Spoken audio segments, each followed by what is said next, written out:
करे चरणन में कृपा करो बहरे किबरिया।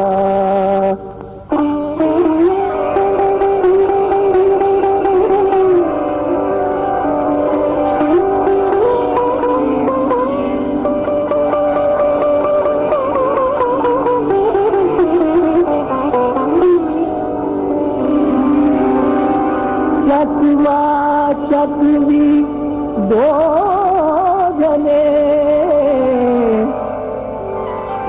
मत मारो को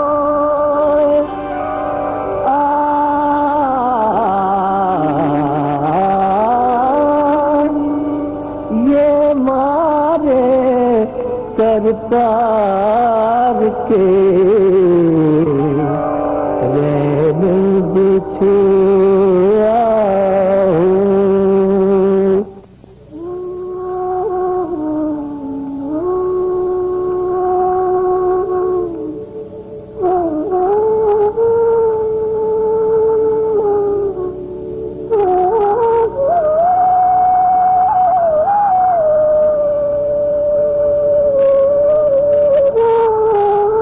यही खुसरो का घर है।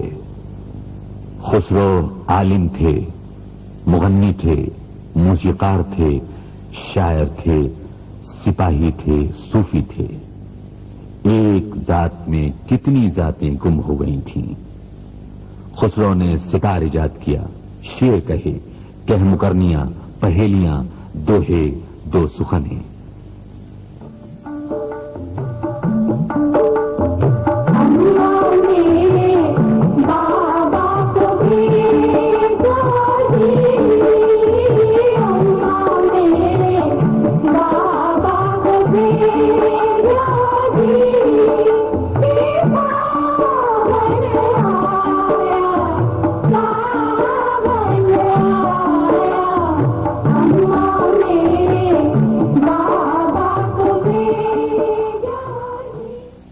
खुसरो के नाम से जो कलाम जाना जाता है उसमें फारसी और तुर्की के साथ ब्रज और दिल्ली के आसपास की आम बोलचाल घुल मिल गई है।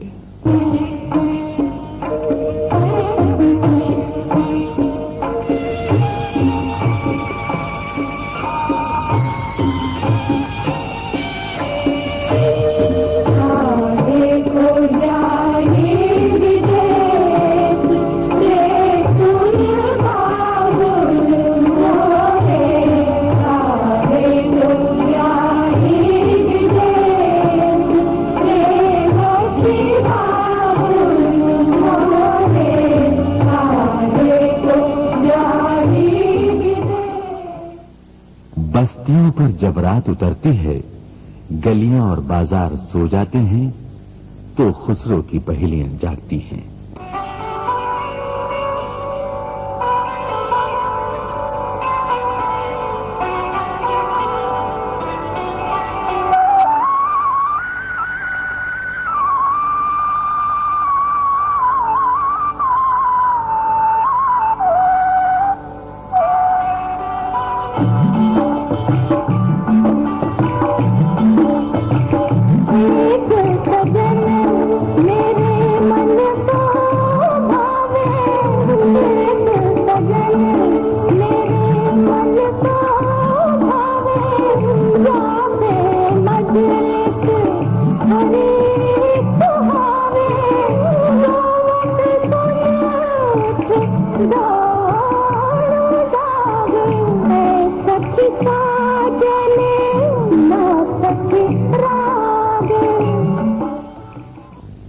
ये जबान हिंदवी थी, उर्दू का पुराना रूप। इस मीठी, मधुर, रंगो भरी भाषा की जड़ें ना तो ईरान में थी ना अरब में।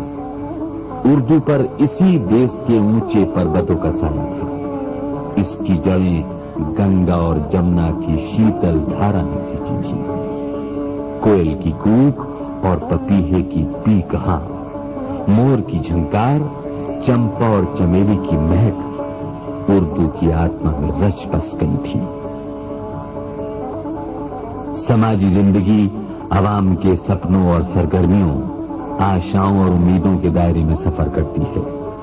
वही चहल पहल, रंग रौनक जो दिल्ली के बाजारों और दूर पास की बस्तियों में दिखाई देती थी, मेले ठेले, त्योहार, रस्में, रिवायात, जिनमें हमारी इज्तिमाई जिंदगी सांस लेती है, इन्हीं के साए साए उर्दू आगे बढ़ी। दिल मिलते हैं तो जबानें भी मिलती हैं, एक पर दूसरे की छूट पड़ती है। हिंदुस्तान की तमाम जबानों की तरह उर्दू की आत्मा भी हिंदुस्तानी थी और इसका आकार भी। इसमें वही रस और जस था जो इस देश की धरती में है। इस जग की रीत निराली है। टहनियों पर नई कोपले फूटती जाती हैं, पुरानी पत्तियां टूटती जाती हैं। बहुत से दिल्ली वाले दक्कन को सिधारे। मोहम्मद तुगलक के जमाने में उर्दू का चिराग उत्तर से दक्कन जा पहुंचा। दक्कन के दरबार में उर्दू के पहले साहिब दीवान शायर कुली कुतुब शाह ने शेर सुखन की जो महफिल सजाई थी, वहां उर्दू का चिराग रोशन था। ये चिराग रोशन रहा मुख्तलिफ जमानों के साथ। पिया बाज का ला पिया